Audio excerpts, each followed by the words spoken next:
Hiya, it's me again. Just want to show you the heat alarm and the smoke alarm, where it's located. This one here is the heat alarm. And to test it, you just press the button in the center. You will hardly have to do it, but to check that it's working.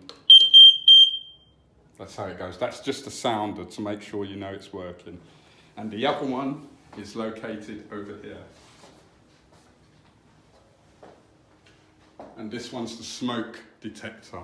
Yeah, it's the same thing. Press the button in the center to test it. Right next to it is your sprinkler, which has 4 in each flat. Okay?